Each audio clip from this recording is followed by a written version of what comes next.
The first thing I noticed when I pulled up to my mountain cabin was the sound-bass-heavy music thudding through the trees like the place had been turned into a nightclub.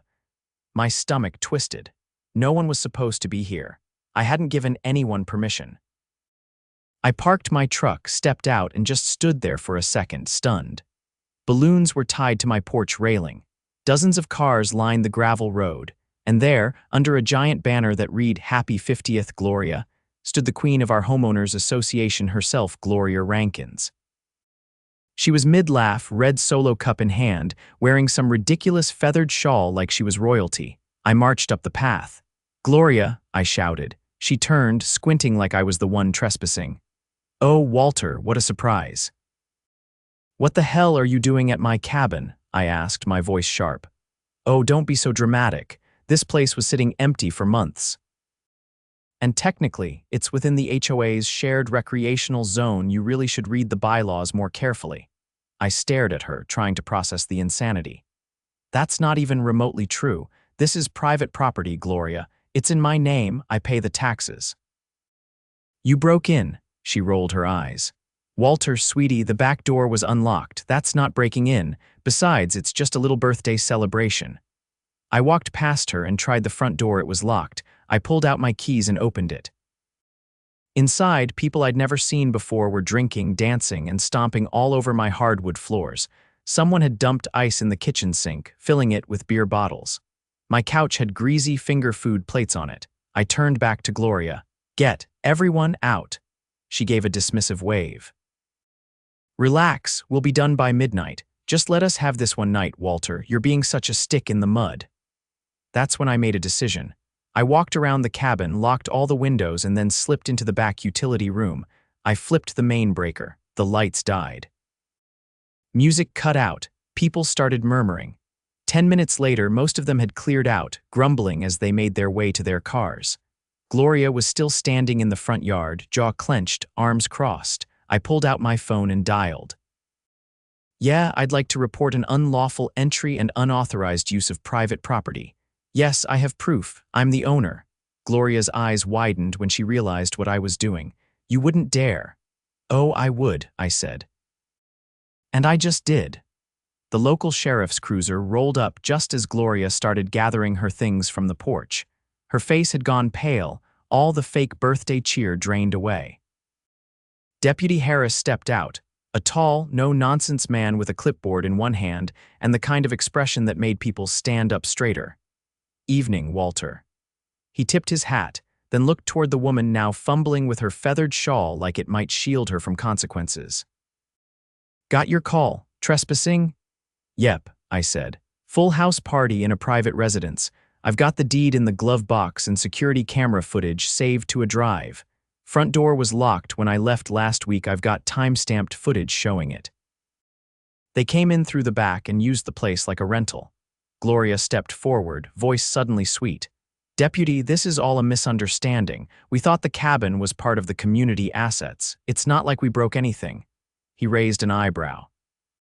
"You thought a fully furnished, locked home with someone's belongings inside was a community asset." She hesitated. "Well, the HOA bylaws, ma'am," he cut in. "Bylaws don't override state law. If this isn't your property and you didn't have permission, that's unlawful entry. If anything's missing or damaged, it could become burglary." Gloria's mouth twitched, but she didn't argue. Deputy Harris walked me to the tailgate of my truck. I handed him the USB with the footage and a printed copy of my property deed. He glanced through it, nodding. "I'll file the report tonight. If you want to press charges, we'll move forward with investigation. I'll need a full list of any damage or missing items."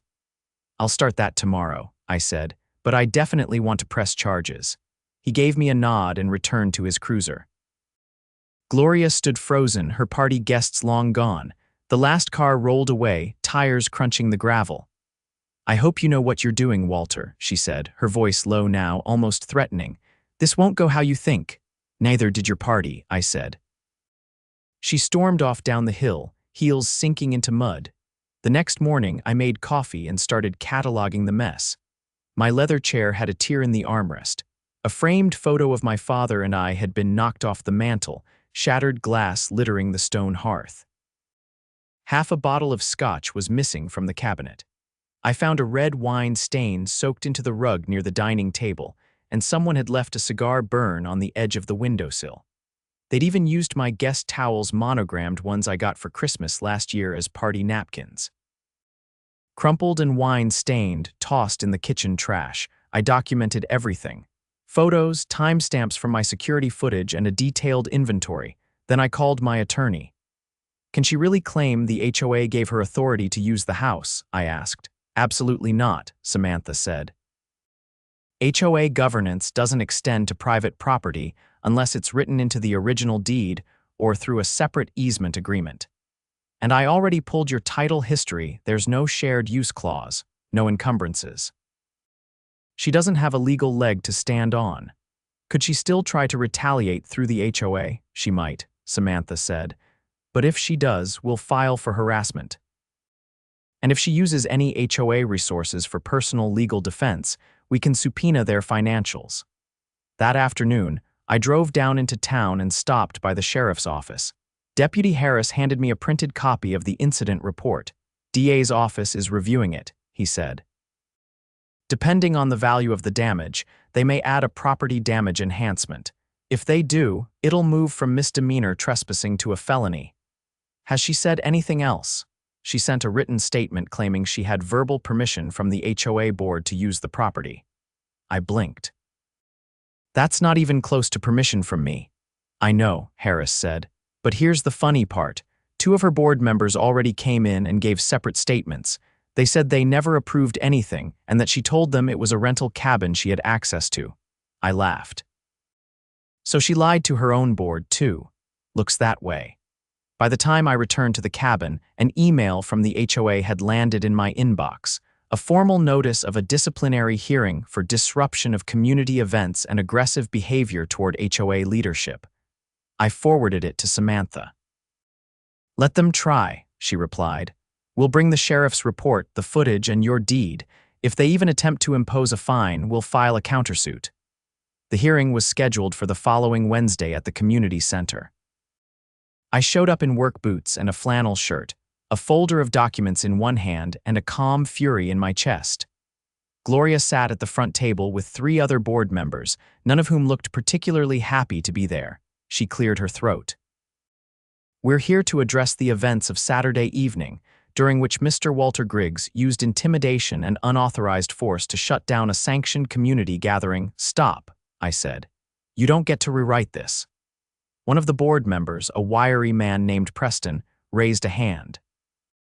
Walter, please let her finish. No, I said. This isn't some minor dispute. She broke into my cabin. She threw a private party on property she has no legal claim to. I have the police reports, security footage, and statements from 2 of your board members who said they were lied to. If you push this any further, I'll file suit against the HOA for harassment, negligence, and misappropriation of authority. The room fell quiet. I laid the folder on the table. You want to see the damage, the receipts for repairs. The footage of her unlocking my liquor cabinet with a knife. Gloria's face twitched. Preston leaned forward, flipping through the documents. After a long pause, he looked over at her. Gloria, did you really tell us this was a rental? She didn't answer. Another board member, Marcy, a woman with a tight bun and thick framed glasses, spoke up. We were under the impression this was a community-owned cabin. That's what she told us. If it's not, we had no business approving anything. I watched the room shift. The board members' postures changed. They were no longer backing her blindly. They were realizing they'd been used. I moved to table this hearing, Preston said. Pending legal review. Gloria stood so fast her chair tipped backward. You're just going to let him. We're not letting anyone do anything, Marcy said. You lied to us. And if the association's name ends up in a lawsuit, we'll be naming you as the responsible party. Gloria stormed out, heels clicking against the tile. After the meeting, Preston approached me in the parking lot. Walter, I didn't know. I'm sorry. We'll cooperate with any investigation. And maybe it's time we review our leadership structure. Appreciate that, I said. Start by checking how many times she's used the HOA's funds for personal events. He blinked. You think she used association money? I know she did, I said. The banner, the catering, even the party favors. They all had the HOA's event vendor's logo on them. Check the last quarterly report.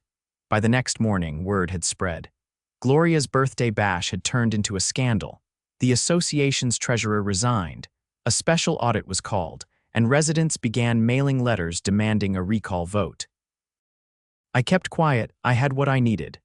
A pending felony charge, a board ready to clean house, and a cabin that, while scuffed, was still mine. But I wasn't finished. Gloria had trespassed, lied, and misused authority. Now it was time to see if she'd also stolen. Gloria didn't return to the neighborhood meetings after the hearing. For nearly a week, her house sat quiet, blinds drawn, mailbox overflowing. I kept my distance and focused on the audit Preston had promised. I wasn't holding my breath. The HOA had a long history of covering their own backs. But then, the treasurer's resignation triggered a mandatory financial review, and the auditor they brought in wasn't somebody from the next cul-de-sac over. He was a retired IRS agent named Calvin Dorsey Gruff, methodical, and unimpressed by small-town politics. 3 days into the audit, Calvin called me directly. "I'm going to need that footage you mentioned," he said flatly, "and any receipts or photos showing items used at the party." I drove down to the community center with a flash drive and a folder of printouts. Calvin met me in a room that looked more like a temporary war room, files spread across folding tables, a whiteboard covered with expense categories and red question marks. He slid a stack of papers across the table toward me. "Take a look at this line item, Community Wellness Celebration Entertainment and Catering." I scanned the invoice, dated 2 days before Gloria's party. The amount, just over $8,000, matched the catering company I'd seen unloading trays of food at my cabin. "That's it," I said. "That's the company. They were parked next to my shed with their logo plastered all over the truck." Calvin nodded once. "She submitted it as an HOA-sponsored event, said it was a health and wellness retreat for board members. Claimed it was held at the Lakeside Pavilion." "There is no Lakeside Pavilion," I said. "I know," he replied. "I've already confirmed it with the Parks Department." He stood, grabbed a different file, and opened it to a scanned deposit slip. And here's where it gets worse. The same week, she authorized a transfer from the HOA's reserve fund into a private account under the name G. Rankins Consulting. I stared at the paper, rage tightening in my chest. She funneled reserve funds into a shell company. Looks that way. I handed him the photos of the wine-soaked guest towels and the damaged windowsill. "You think this is enough for law enforcement?" He leaned back. "Already called them." Later that afternoon, 2 plainclothes detectives from the county's financial crimes unit showed up in the neighborhood. They didn't knock on Gloria's door. They went straight to the HOA office, requested access to all financial records, and walked out with boxes of documents. The next morning, a subpoena arrived at my door. I was being asked to testify in a criminal investigation into HOA fund misappropriation and wire fraud. I called Samantha. "They're looking at racketeering," she said. "If the board can prove she manipulated financial decisions using her position and used association assets for personal gain, they'll go after her hard." "I'm in," I said. "Whatever they need." The following week, I was sworn in at the county courthouse. I gave my statement, handed over the security footage, and answered every question with calm precision. "How did you first become aware of the unauthorized event?" the prosecutor asked. I heard music coming from my cabin. "No one had permission to be there." "Did you give anyone access to your keys or security system?" "No." "Did Miss Rankins ever contact you to request use of your property?" "Never." Behind me, I heard the clicking of a pen. Gloria was in the gallery, flanked by 2 attorneys who didn't look pleased to be there. The prosecutor leaned forward. "Did you observe any HOA-branded materials or items that might suggest the association funded this event?" "Yes." There were banners with the HOA crest, catering trays from vendors listed in the HOA's budget reports, and printed programs left behind that read Gloria's Golden Gala Community Stronger Together. There was a murmur in the courtroom. After my testimony, I stepped out into the hall where Calvin waited with a folder under his arm. "They found 3 more transfers," he said, keeping his voice low. She paid herself for consulting on the community garden project. The garden doesn't exist. A week later, Gloria was arrested. The mugshot hit local news within hours. Her charges included unlawful use of association funds, criminal trespass, wire fraud, and falsification of records. Her attorneys tried to spin it as a misunderstanding. Said she was overwhelmed by the demands of leadership and made accounting errors. But the evidence was clear. Dozens of receipts, doctored invoices, and conflicting statements from board members formed a damning timeline. Preston called me that night. "You were right," he said. She'd been skimming for years. Travel reimbursements that never happened, project budgets that went nowhere. She even billed the HOA for a community leadership workshop in Phoenix last spring. Turns out it was a spa weekend. Has the board filed a civil suit? We're finalizing it. We're also pushing for full restitution. Some of the residents are furious. They want her banned from holding any public office in the county. Good, I said. She doesn't deserve to run a lemonade stand, let alone a neighborhood. In the weeks that followed, the HOA board held emergency elections. New bylaws were proposed, including a clause requiring any expenditure over $500 to be publicly posted for review. Residents showed up in record numbers. For the first time in years, people were actually reading the charter. The audit expanded. Calvin traced another $5,000 to a landscaping project that had only ever existed on paper. A contractor listed in the budget had no business license and no digital footprint. Turned out, it was Gloria's cousin. Samantha filed a civil suit on my behalf for the damages to the cabin. Gloria's insurance company tried to settle, but we refused. We wanted it on record a legal judgment, holding her accountable. The court awarded me full damages plus punitive compensation for emotional distress and legal fees. I donated a chunk of it to a local shelter in my father's name, the man whose photo had been shattered during the party. By midsummer, my cabin was fully repaired, refinished, and fortified. I installed new locks, upgraded the security system, and posted a sign on the porch that read, "Private property trespassers will be prosecuted to the fullest extent of the law." One afternoon, as I stacked firewood beneath the deck, a group of neighbors came up the trail, some I'd barely known before all this started. They brought sandwiches, lemonade, and a hand-painted sign that read, "Thank you, Walter." "I didn't do it for thanks," I said, brushing sawdust off my hands. Preston smiled. "You did it to stop someone who thought the rules didn't apply to her. And you reminded all of us that they do." The HOA changed. So did the neighborhood. People started talking again, asking questions, attending meetings. No more rubber stamping budgets in silence. No more blind trust in people who talked a big game about community values while pocketing the dues. Gloria's sentencing came that fall. She was found guilty on all counts. No more shawls, no more banners. Just a cold courtroom, a grim judge, and the words 18 months in county custody, followed by 5 years of probation. When the gavel fell, I felt the tension leave my shoulders for the first time in months. Justice wasn't always flashy.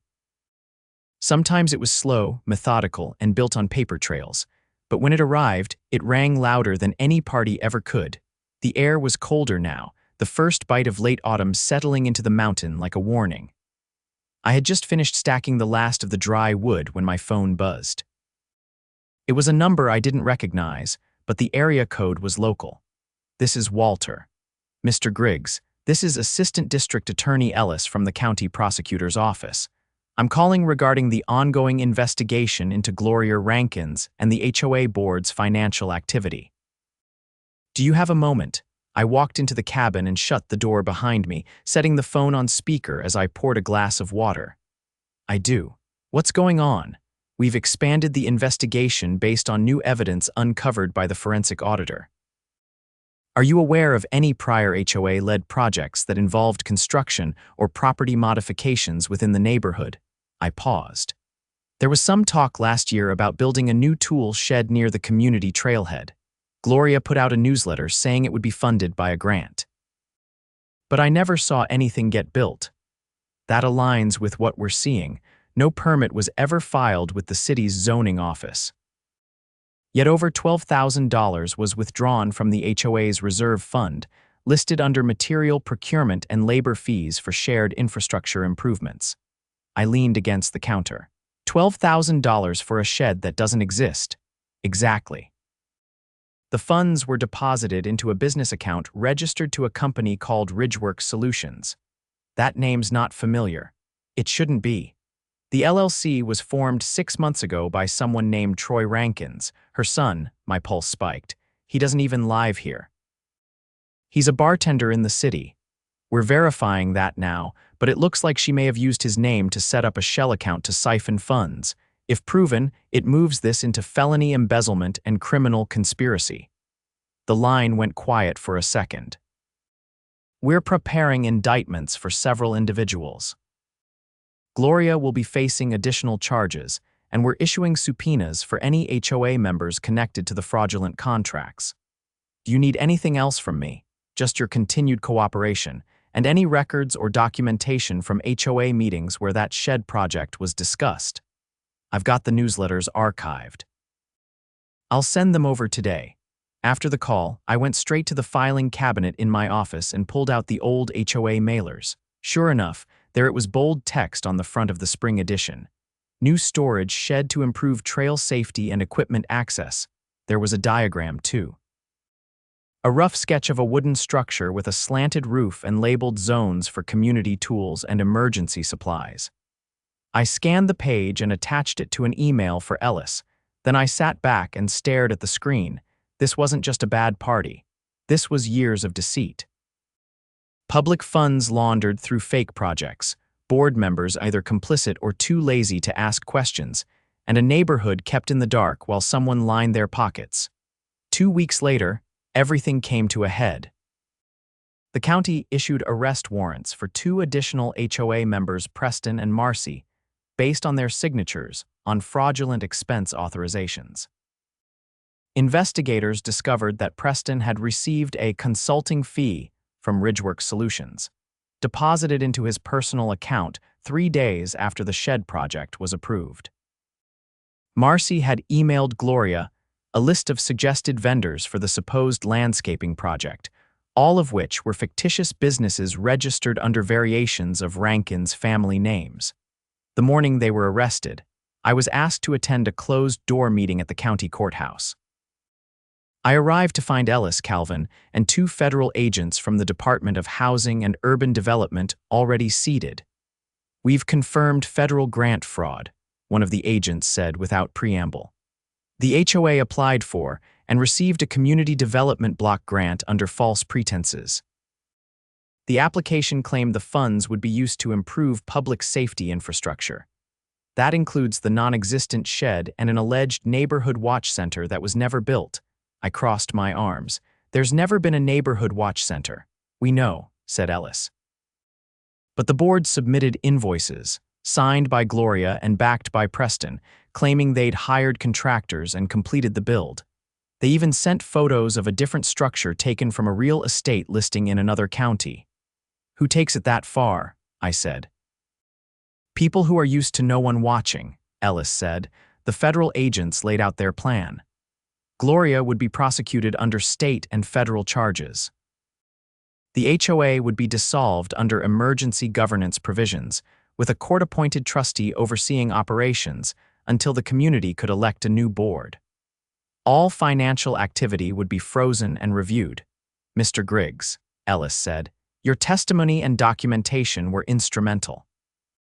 Without your security footage and property records, this might have been swept under procedural rugs."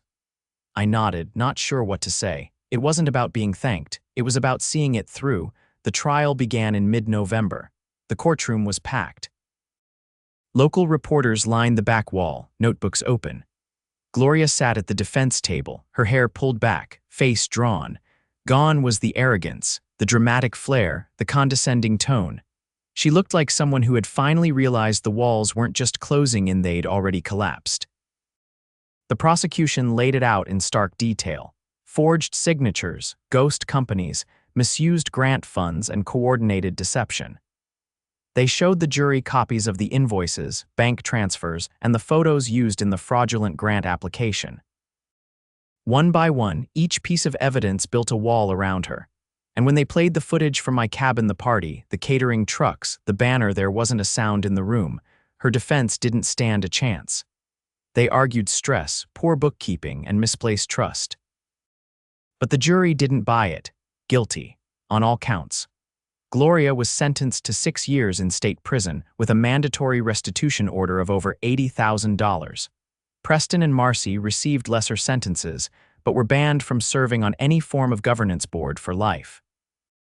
The court-appointed trustee, a retired city manager named Linda Harmon, held a town hall in the community center the following week. She walked in with a transparency binder so thick it needed its own tote bag. "We're starting from scratch," she said. "Every check, every vote, every policy will be public. If you want your neighborhood back, you're going to have to help rebuild it." People clapped real, hopeful applause, not forced smiles or fake enthusiasm. The kind of sound that says maybe, just maybe, the rot had been cut out. After the meeting, Linda pulled me aside. "I read your statement," she said. "Most people would have walked away after the party. You didn't." "I couldn't," I said. "If someone doesn't push back, it just keeps happening." She nodded thoughtfully. "Well, you pushed just hard enough." And now we get to start over. Winter came early that year. Snow dusted the pine needles outside my cabin, and the mountain went quiet again. I spent the holidays splitting wood, reading by the fire, and watching deer move silently through the trees like they'd been waiting for peace to return. I wasn't the hero of the story. I was just the guy who decided not to let someone throw a party in my house and get away with it. But sometimes that's all it takes. One locked door, one phone call, one person who says, "No, not this time." And in the end, that was enough.